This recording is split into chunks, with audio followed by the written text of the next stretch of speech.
surgery point of view.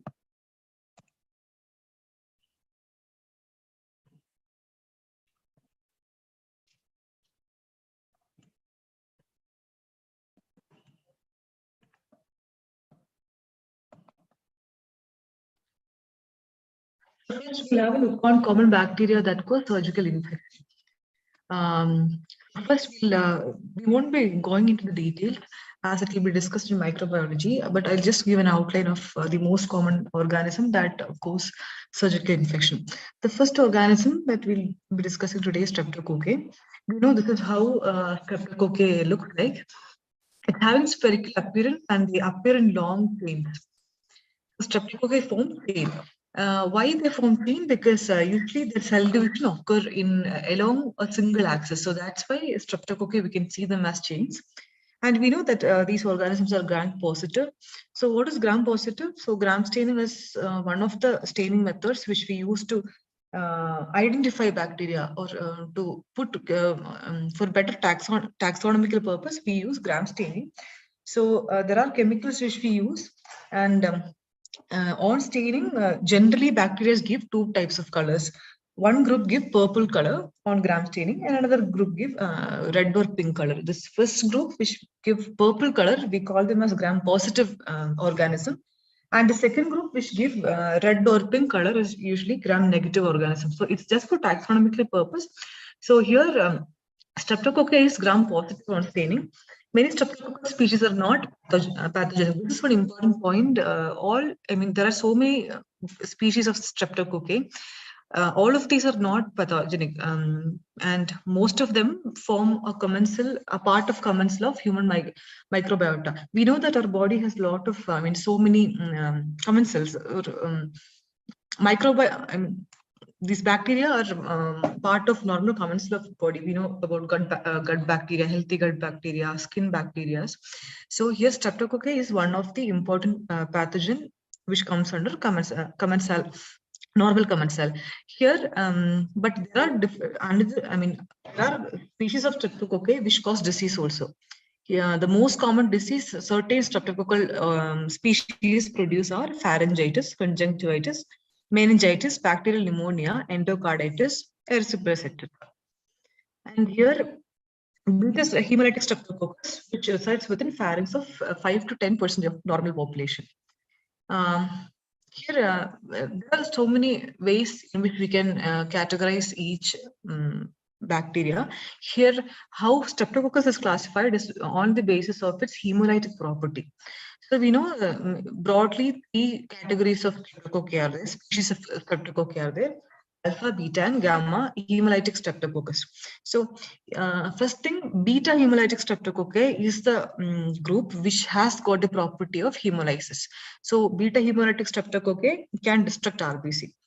Whereas gamma doesn't have any hemolytic property. Gamma hemolytic streptococcus do not do hemolysis.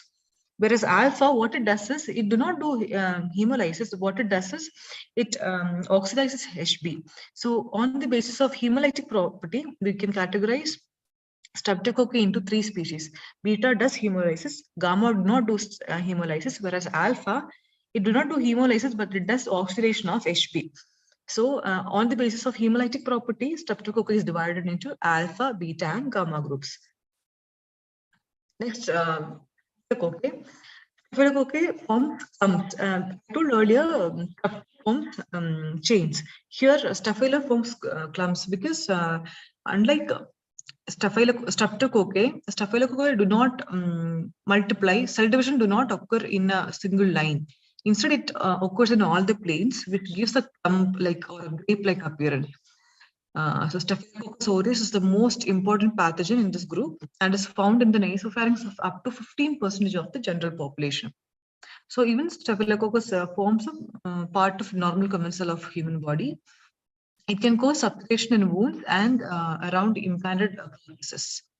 This is how Staphylococcus will look. You can see a bunch of grape-like appearance. That's due to the fact that cell division occurs not just in a single plane, but cell division occurs in all different dimensions. Under the microscope, they appear spherical. That's why the name coccus, and forming grape-like clusters. Staphylococcus species are facultative anaerobic organism, which means they can act as both aerobes and anaerobes. Then taxonomy is based on RNA sequencing here. I hope you remember in Streptococcus it was based on its hemolytic property, whereas for Staphylococcus it's not based on its hemolytic property, but it's on the basis of RNA sequencing. Almost 11 clusters are there. I'm not going to describe all the 11 clusters, but just remember here taxonomy is based on RNA sequencing, whereas in Streptococcus it was based on hemolytic property. Next, we have Clostridia. Clostridia, we know they are also gram-positive organisms, but they are obligate anaerobes. So they can survive only in an anaerobic environment, and not in aerobic environment. And they produce resistant spores for the survival. This is how Clostridia will look like under microscope. And notable species of this class include, please remember this.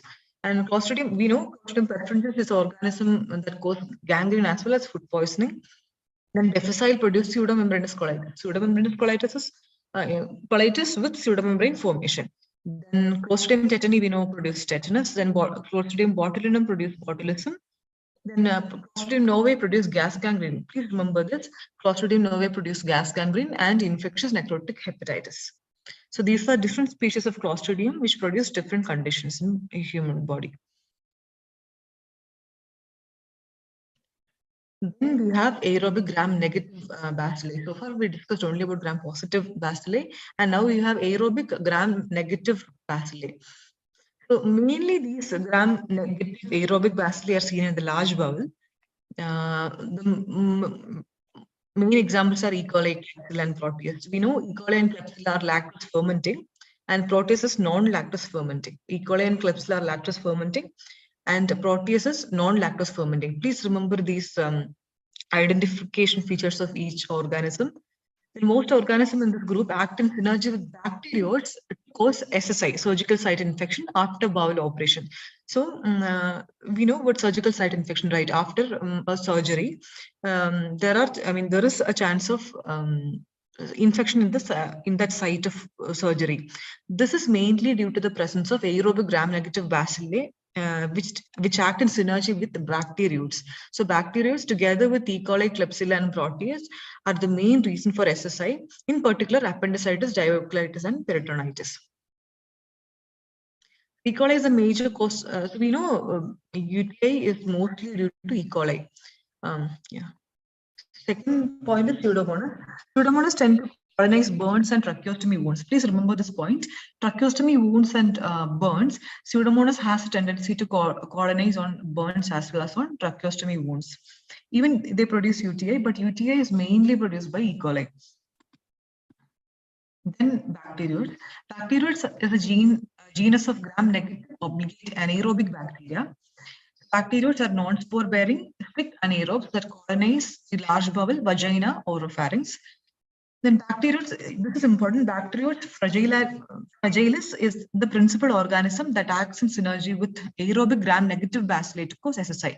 I discussed about SSI earlier. So we told SSI is mainly caused by E. coli, Klebsiella, Proteus in association with bacterioids. So the main bacterioid responsible for SSI is bacterioids fragilis. Please remember this point, bacterioid fragilis.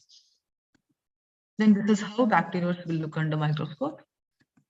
Then we have cellulitis. Now we'll move to certain surgical infectious diseases which has importance in surgery. First is cellulitis.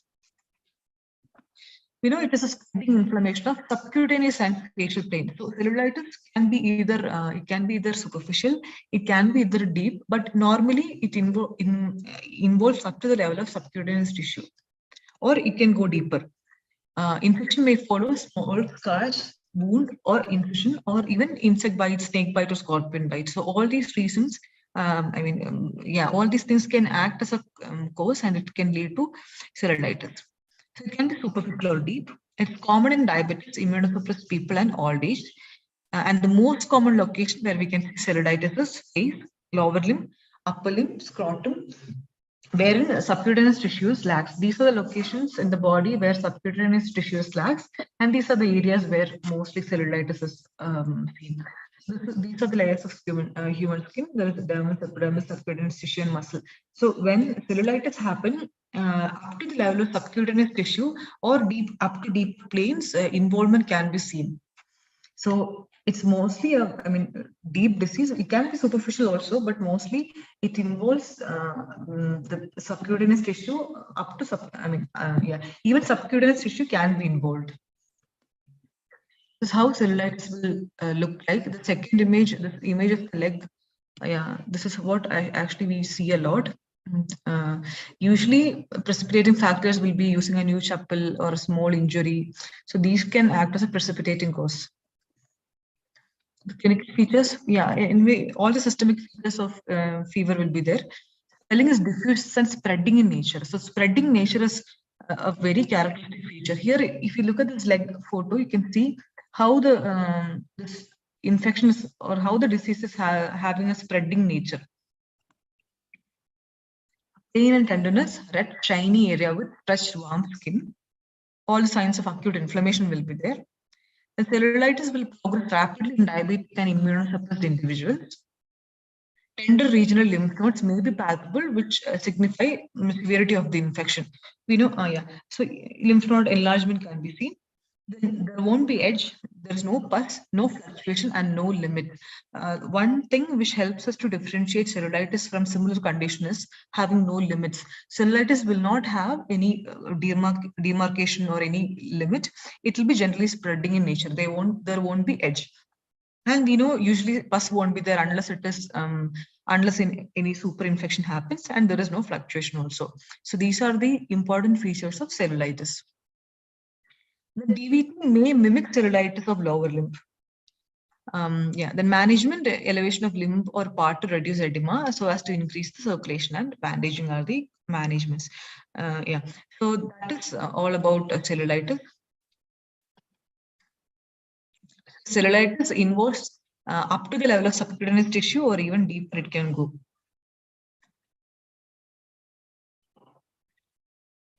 So next, one variety of cellulitis is Ludwig's angina. From the image we can understand this is Ludwig's angina. It's a rapidly polymicrobial cellulitis of sublingual and submandibular spaces involving the floor of the mouth and suprahyoid area on both sides of the neck. So it's a polymicrobial cellulitis, a variety of cellulitis which happen in this area. So, of course, why it happens? When it comes to feet, we know why a wound can happen and how it can lead to cellulitis. But when it comes to face, the most common reason is extraction of teeth.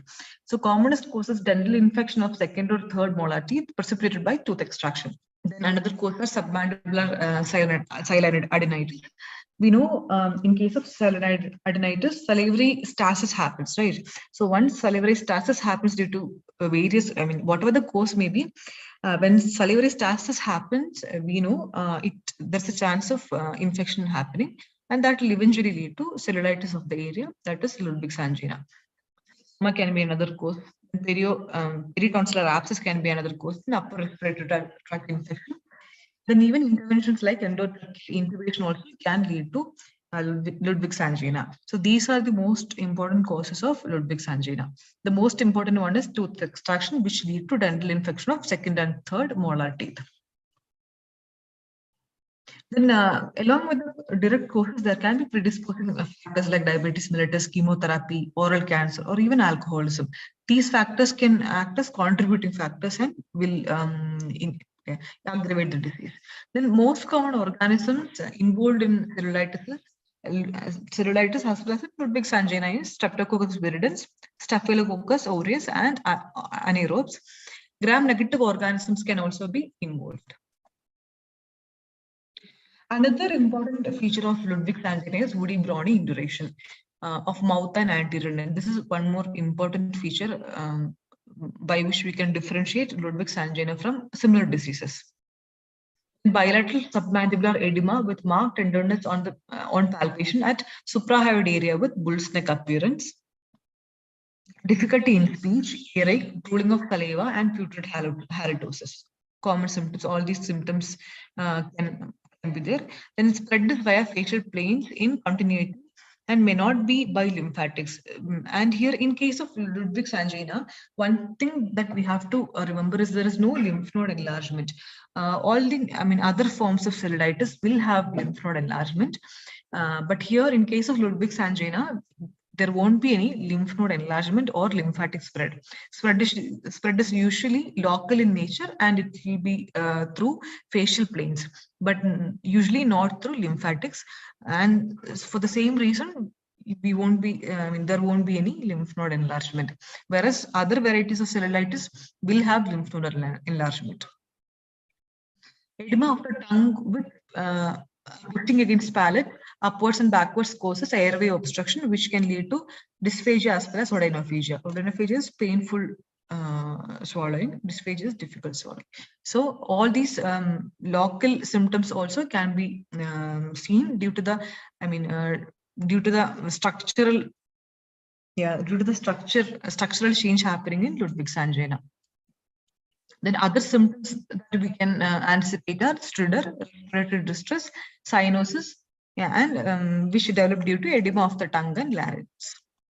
This is how Ludwig's angina will look like. The pen indicates how big the enlargement is. Next, there is erysipelas. So all these are similar. When we see, it can look like, it may look like similar, but we'll look into the details. So these are photos of erysipelas.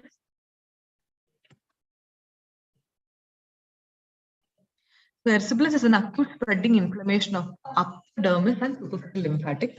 It has got typical skin rash presenting on leg, toes, face, fingers due to acute infection by beta hemolytic streptococcus pyogenes, presenting a well-raised, well-demarcated skin rash. Here, if you look at the layers of the skin, we know that erysipelas is usually up to the level of dermis. Affection will be up to the level of dermis. Here, dermis, up to the level of dermis, will be affected. So it's more superficial when we compare it with cellulitis. Cellulitis, up to the level of subcutaneous tissue, usually we can see involvement. Even deeper facial levels also can be involved. Whereas in case of erysipelas, only up to the level of dermis we can see involvement. So we can say erysipelas is comparatively a superficial infection. When we compare it with cellulitis, it's a more superficial infection. Yeah, it's more superficial than cellulitis. There will be always cutaneous lymphangitis with development of rose pink rash with cutaneous lymphatic edema. The vesicles which form eventually will rupture, it cause serous discharge. The most common locations are orbit, face, and earlobe. Then hands and scrotum can be seen. Umbilicus can be involved in case of infant. Decubitus ulcer of lower limb can also be seen. Clinical features are rash is fast spreading and it blanches on pressure. This is one important feature. Like one important thing that helps us in differentiating cellulitis and erysipelas is erysipelas always blanches on pressure. When we apply pressure on the area affected with erysipelas, it blanches and it comes back to the normal red color when the pressure is gradually removed. But in case of cellulitis, blanching is not a feature. And one more thing that helps us in differentiating between cellulitis and erysipelas is erysipelas will always have sharp, well-demarcated margins. But in case of cellulitis, as we discussed earlier, this margin won't be well demarcated and it will be spreading in nature. These are the two important features by which we can differentiate cellulitis and erysipelas. We know these both can affect lower extremities, face. Similar locations can be affected. But and the presentation is also almost similar, but the way in which we can differentiate between these two is by these two features: sharp margin and blanching on pressure. These two are the most important features by which we can differentiate cellulitis and erysipelas. Redness becomes brown and later yellow with vesicles. Then discharge is serous in nature. In the face and orbit, it causes severe edema. Tender regional lymph nodes are usually palpable. So this is one important sign. That's Millen's ear sign. If face is involved, if erysipelas of the face is the diagnosis, then one more feature that helps us to differentiate between erysipelas and other diseases, especially cellulitis, is Millen's ear sign. It's a clinical sign used to differentiate erysipelas from cellulitis. As we discussed earlier, in case of cellulitis, deeper layers are affected, but erysipelas will not go deeper into the deeper level. Usually, it stops till the level of subcutaneous tissue. So we know that skin of the ear lobules is adherent to subcutaneous tissue. So cellulitis cannot occur because cellulitis usually starts from deeper layers, whereas erysipelas is usually a disease of subcutaneous tissue, which affects subcutaneous tissue.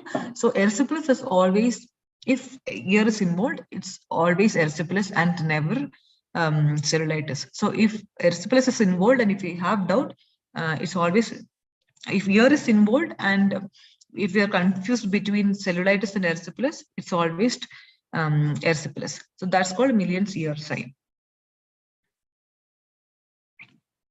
One more condition which is almost similar is lymphangitis. So it's an acute non-separative infection and spreading inflammation of the lymphatics of the skin and subcutaneous tissue due to beta hemolytic streptococci, staphylococci, and clostridial organism. All these organisms can be the reason for lymphangitis. It's an acute non-separative infection and it's spreading inflammation of the lymphatics of the skin and subcutaneous tissue. Lymphangitis presents as painful red-streaked and affected lymphatics, draining the source of infection. The important differentiating factor between lymphangitis and other similar infections are red streaks. Red streaks are usually an indicative thing that could be lymphangitis. Lymphangitis is so often accompanied by painful lymph node enlargement. It's commonly associated with cellulitis. Here, we know that mostly lymph vessels are in the skin level, mostly lymphatics are seen in subcutaneous tissue level, right? So here in case of lymphangitis, subcutaneous tissues are mostly affected and the lymphatics draining from the area will also be affected, leading to lymph node enlargement. Usually lymphangitis due to bacterial infection occurs following a small trauma. Rapidly affected, that's why cellulitis and lymphangitis can be seen together, because both will have similar etiology and both can occur together. So rapidly affected area develops a warmth and redness. In endemic areas, we know filariasis is the most common cause. Yeah, it's due to the organism behind this is Wisteria bankruptcy. And streaky redness is very typical of lymphangitis. Streaky redness gives us an idea that it's on pressure, area blanches, and on releases, redness reappears. Edema of the part, palpable tender regional lymph nodes are obvious. This is how this blanching on pressure appears in case of lymphangitis. I hope in the second image it's more clear. And the first image shows streaky redness. Yeah, I hope you can see the streaky redness in case of lymphangitis. Now we'll so the diseases that we discussed so far were almost similar in nature, and we have discussed a differentiating feature in each condition. The next disease that we're going to discuss today is pyogenic abscess. So it's a localized collection of pus in a cavity lined by granulation tissue covered by pyogenic membrane.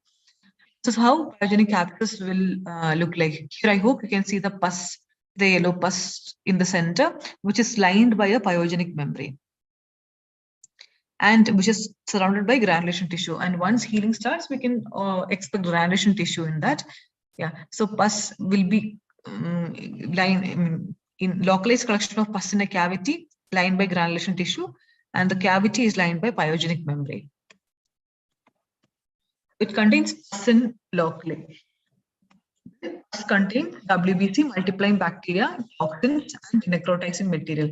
Here, how does pus, how is pus formed? Macrophage and polymorphs release lysosomal enzymes which cause liquefaction of the tissue, leading to pus formation. The basic pathology of pus formation is nothing but liquefaction of the tissue in that area, and liquefaction is done by lysosomal enzymes produced by macrophages and polymorphs. So lysosomal enzymes are the reason why the area liquidifies, and this liquid is nothing but pus. So pus, and of course this pus will contain WBC and the multiplying bacteria, dead as well as alive bacteria, toxins, and necrotic material. That will be the content of the pus. And we know there will be a pyogenic membrane, right? And pyogenic membrane is formed by protein exudation. This protein exudation causes fibrin deposition. So there will be a fibrin deposition around the pus, and that forms the pyogenic membrane. So that's all regarding pyogenic abscess. Pyogenic abscess will contain a pyogenic membrane which encapsulates the pus, and it will be surrounded by granulation tissue. And next important thing is angioema. We know angioema is a form of abscess. It's a form of, when we treat abscess with antibiotics for a long time, it can result in angioema. So angioema is a hard swelling containing sterile pus caused by the long-term use of antibiotics to treat an abscess that should have been operated and emptied. We know that normally an abscess requires incision and drainage. If iron is not done, and if the patient is treated with antibiotics for a very long time, instead of this pus getting resolved, it can lead to sterile pus. So that's what an angioema is. And the most common location where we can see angioema is in the breast. And due to when it's formed in the breast, we usually get it confused with a CA breast. So once abscess forms, thick fibrous tissue develops around the abscess cavity because of the antibiotic usage. Cavity contains sterile, that's why it's called as angioema. Then it's non-tender, it's localized, smooth, but the swelling is very hard, and that's why it mimics CA breast. So for differentiation, FNAs should be done.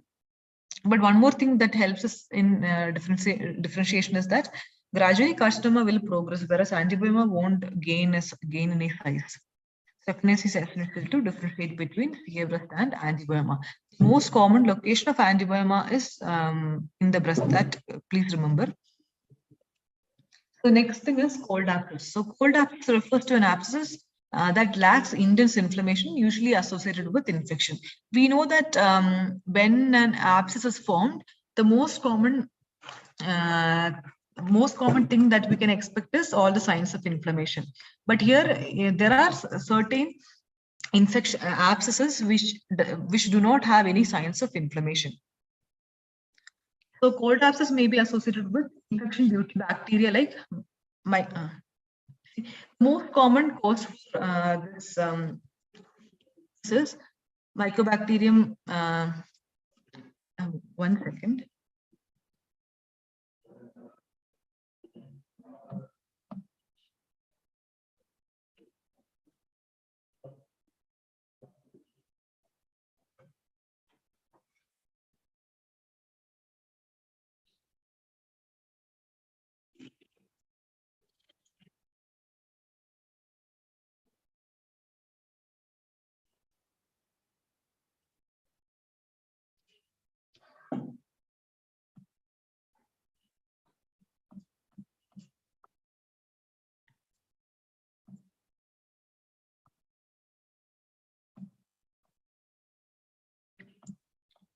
So these are the three main reasons why we can expect a cold abscess.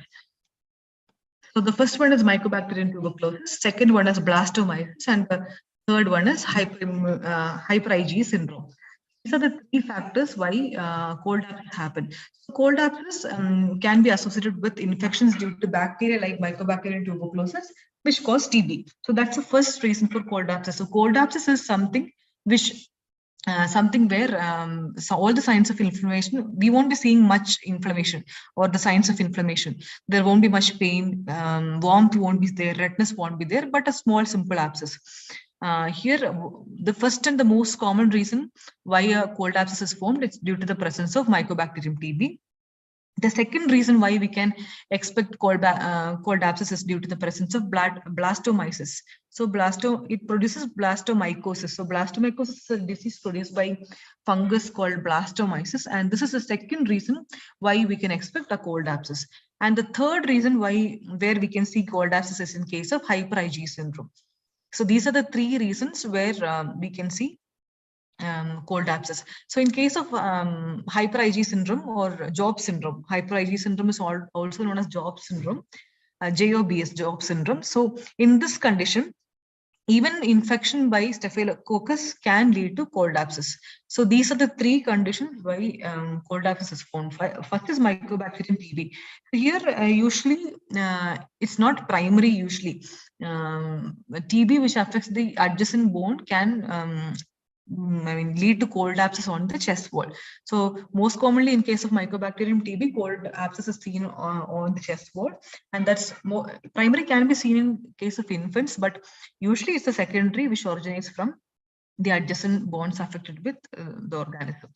So next is blastomyces. So blastomyces is usually seen when we inhale the spores of the fungus blastomyces fungus. This disease happens, and usually it presents as cold abscess. Other manifestations are also there, but one feature is cold abscess. And the third reason why we see cold abscess, Job syndrome. So in case of Job syndrome, even streptococcus can lead to cold abscess. Signs of acute inflammation are absent. So the abscess is not hot and red as in a typical abscess filled with pus. Cold abscesses are generally painless cysts that may be subcutaneous, ocular, or in deep tissues such as the spine. So the next topic is boil or furuncle. We know it's inflammation of the hair follicle. So it's an acute staphylococcal infection. The most common organism is staphylococci. So it's an acute staphylococcal infection of the hair follicle with perifolliculitis, which usually proceeds to suppuration and central necrosis. So we know it's a infection of the hair follicle. The most common organism is staphylococcus, and usually we can see central necrosis with suppuration. We know it often boils opens and they subsides, and they heal spontaneously. It can suppurate, it may or may not suppurate. Boil is common over the most common location are back, neck, thigh, and forearm, even though it can occur anywhere. So boil in eyelash follicle is called as stye. So we know this eyelash is also, when the follicles of eyelash are affected, the boil is called as stye. So multiple recurrent boils are a common feature of diabetes. So when a patient comes with multiple boils of the body, we have to rule out diabetes. Then boil can lead to hidradenitis, hidradenitis suppurata. So this is how typically a boil will look like. This one is separated, but it need not be separated all the time. The next one is hidradenitis suppurata. We know this is a type of furuncle only. So, but it's a chronic affection of the apocrine sweat gland of the skin. It is sometimes known as acne inversa or Verrulis disease. It's a long-term dermatological condition characterized by occurrence of inflamed and swollen lungs. This is how HS will look like. Here we can see small boil or small swellings, and it can separate, and it's not. It's usually multiple, and the most common location is axilla. Here, apocrine sweat glands will be affected. And these are the sites in the body where usually apocrine cell glands are seen: axilla, groin, areola, umbilicus, scalp, chest, perineum. In all these areas, we can apocrine sweat glands are present, so we can expect hidradenitis suppurata. This apocrine sweat glands, usually it is obstructed due to keratin. Keratin obstructs the gland, and that leads to dilatation of the duct of the gland, and that lead to infection and abscess formation. So once infection and abscess formation happens, cutaneous tissues of the adjacent apocrine glands also will be affected, which lead to fibrosis, scarring, sinus formation. Surrounding tissues also will be affected. So here, this blue structure is the apocrine gland, and here we can see a hair follicle. Yeah, here we can see a hair follicle, and this is how an apocrine sweat gland opens. So in case if any obstruction happens due to the most common reason is keratin. So if keratin gets deposited here and if this gland is obstructed, if the duct is obstructed, you can expect dilatation in this area, right? And eventually this dilatation will lead to infection. And once infection happens here, it can of course spread to the surrounding area, and the next gland, not eccrine gland, next apocrine gland also will get affected, and this entire area will be presented with nodules, small nodules. So obstruction of the duct of apocrine sweat glands, keratin is the first thing that happens here, which lead to dilatation of the duct of the gland. Then finally, that leads to infection and abscess formation. And once a single abscess has formed, definitely the infection will spread through the subcutaneous level into the adjacent apocrine gland. And finally, I mean, so many abscess will be formed, and eventually sinus also can form if it's untreated.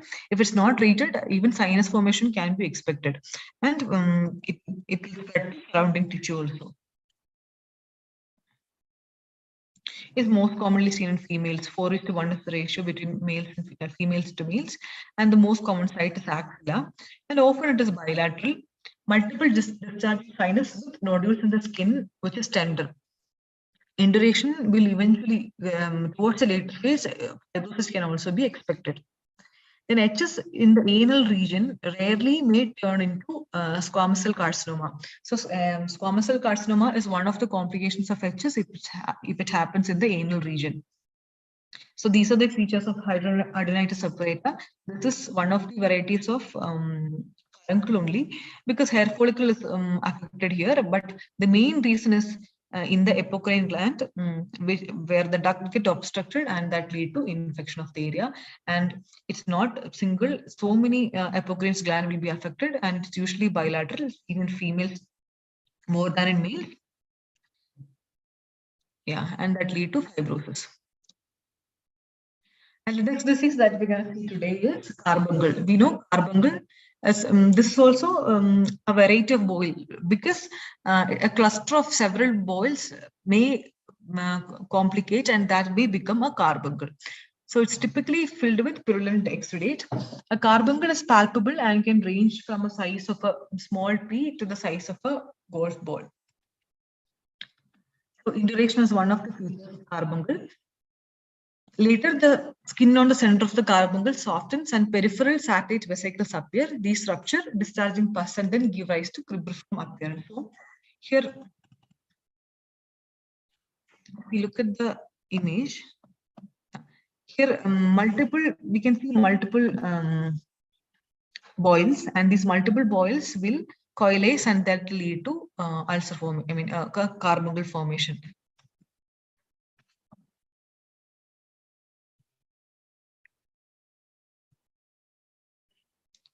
Yeah, the skin on the center of the one carbuncle softens and peripheral satellite vesicles will appear. These rupture, and that will discharge pus and give rise to cribriform appearance. So in carbuncle, group of hair follicles are involved. A group of hair follicle will be involved. Carbuncle is cluster of furuncles connected subcutaneously, causing deeper suppuration and scarring. As we discussed earlier, here the infection, once it happens in an area, it can spread through subcutaneous level, and the entire area will be affected, and that will lead to deeper suppurations and scarring. And one rare phenomena is renal carbuncle, where one entire kidney becomes a carbuncle, a renal carbuncle, and it forms a localized infective mass lesion. The initial cause of carbuncle can often not be determined. And the word meaning of carbuncle is charcoal. It's an infective gangrene of skin and subcutaneous tissue. The most common organism is Staphylococcus aureus, and the most common site of occurrence is neck and back. This is one very important. Mostly, carbuncle is seen in the nape of the neck as well as on the back, especially on the upper part. It can also occur on shoulder, cheek, hand, and forearm. It's common in diabetic and people above 40 years of age, and mostly common in men. The most precipitating factors are these. So, folliculitis, whatever can lead to folliculitis, that may lead to carbuncle also. So, friction from clothing, from shaving, having hair pulled out, such as sites where clothing or furniture grab the hair, then generally poor hygiene, poor nutrition, or weakened immunity. All these things can contribute for um, yeah, for the condition, but the exact reason behind a carbuncle is not clear.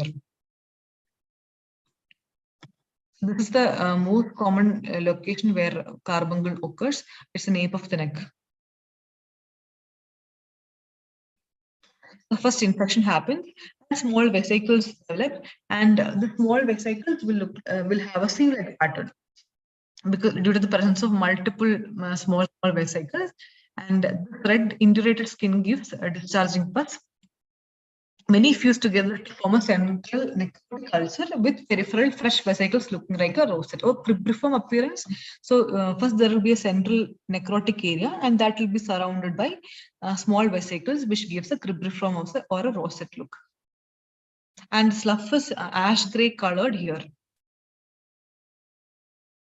So that's all regarding. Yeah. And the next condition that we're going to discuss today is Pott's puffy tumor. I hope you all know this condition.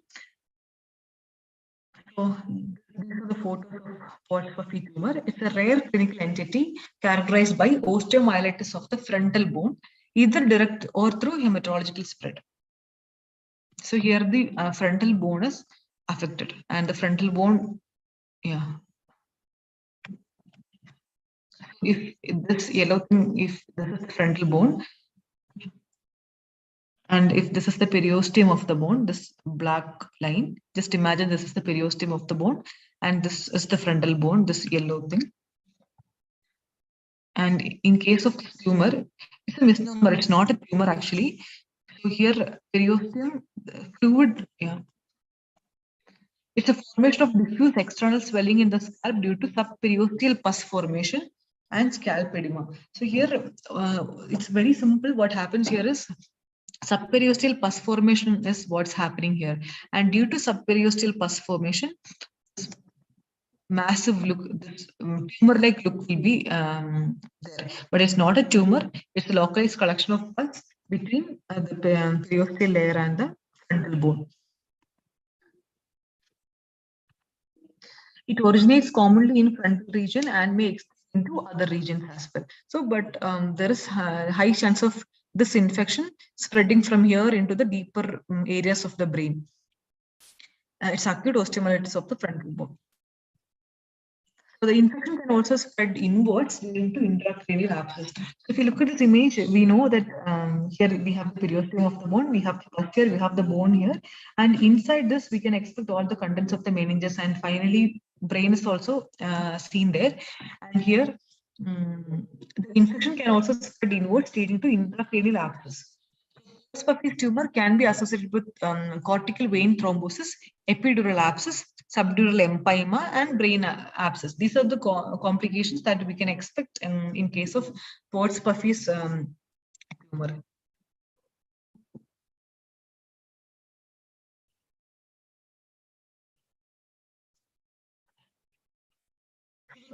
This is an important point.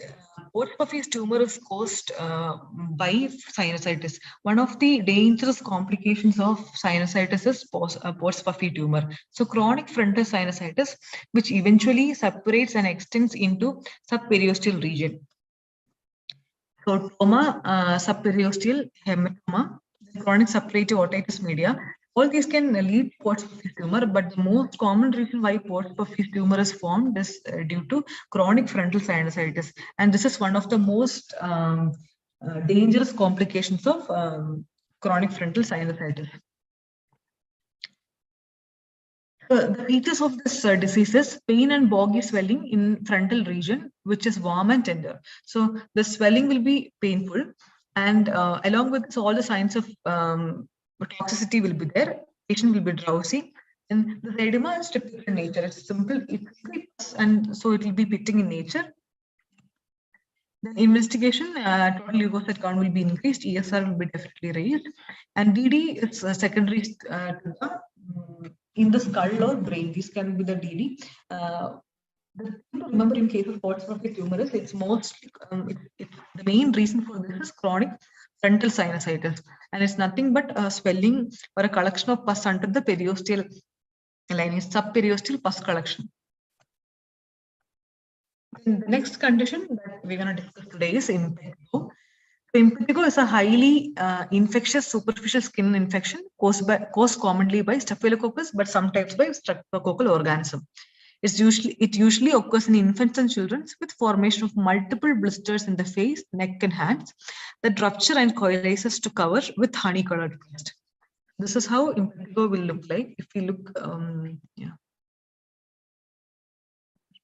with a highly infectious superficial skin disease, and the organism is Staphylococcus and mostly Staphylo, and sometimes due to streptococcal organisms also. Most common age group that's affected is children, infants and children. And the feature multiple blisters will be formed in face, neck, and hands. And these multiple blisters will rupture, coalesce, and crust formation is also one important feature of impetigo. In all three images, crust formation can be seen. So there are three main subtypes for. The first one is non-bullous or impetigo contagiosa. The first variety is non-bullous. Non-bullous or impetigo contagiosa. Here, as we can see, nose and mouth is most commonly affected, and this is the most common variety of impetigo. The most common variety of impetigo is impetigo contagiosa, which is also known as non-bullous variety of impetigo, and nose and mouth is affected. And the organism behind this is Staphylococcus aureus. And the second variety, which is the bullous form of impetigo, here instead of face being affected, the most common location is extremities and body. So body and extremities will be usually affected. And this disease is most commonly seen in children below 2 years of age. And Staphylococcus aureus causes all bullous impetigo. Here the difference is that in case of bullous impetigo, only Staphylococcus aureus produces the disease. Whereas most of the condition is produced by Staphylococcus, but other organism, other streptococcal variety, or even other Staphylococci can also be the reason for non-bullous variety, but bullous variety is always produced by Staphylococcus aureus. And here, mostly face is not affected, only the extremities and body is affected. And the third variety and the most dangerous variety of impetigo is ecthyma. So ecthyma is a variety of impetigo. It's the most serious variety, and this one involves the deeper layers of the skin. Whereas other two varieties spare the deeper varieties of the skin, spares the deeper layers of the skin, whereas ecthyma affects the deeper layers of the skin. So small purulent pungent ulcers. So pungent ulcer is a feature of ecthyma. Then the crust is black colored. Black colored here. I hope in this picture it's clear. Here we can see black colored crust. So these are the three varieties of impetigo: non-bullous, bullous, and ecthyma. One similar disease when it comes to naming is erythrasma. So as the name indicates, it's having red coral color lesion. It's the infection caused by Corynebacterium minutissimum. So it involves feet, groin, axilla, subumbilical area, and perineum, mimicking tinea or intertigo. This is the important feature. Yeah, once you see, this is how it looks like. So first, when we see, we might connect this with tinea. Tinea. Even the locations are almost similar. The spores of the skin are affected in both the condition. Even feet, extremities are also affected. So these two diseases look a lot alike, but both are totally different. So here the organism is Corynebacterium minutissimum, and the areas involved are foot, groin, axilla, subumbilical region, perineum, and it mimics tinea and intertigo. It mimics both the condition. It's commonly seen in diabetics, obese individual, and it's common in female. So superficial scaling, fissuring, and maceration are also common, which is common in tinea and intertigo. So here, but one more feature is that coral red color is seen under good light. So that's one feature of erythrasma, as the name indicates. But the only thing that helps us in differentiating between tinea and erythrasma is absence of hyphae in skin scraping. So the most important diagnostic tool for tinea is KOH test. So here, if we take, so how it is done, we know we have to take skin scraping from the affected area, and it has to be mixed with KOH, and it has to be heated and looked under microscope.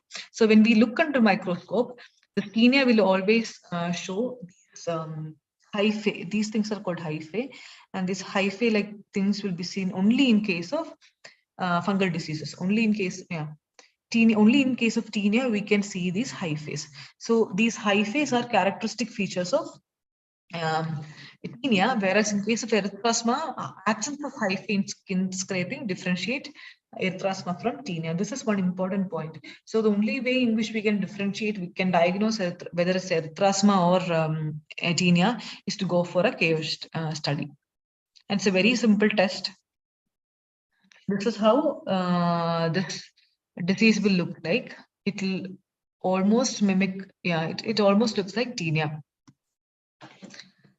So that's for today's class. The remaining portion will be taken as a separate class. Thank you.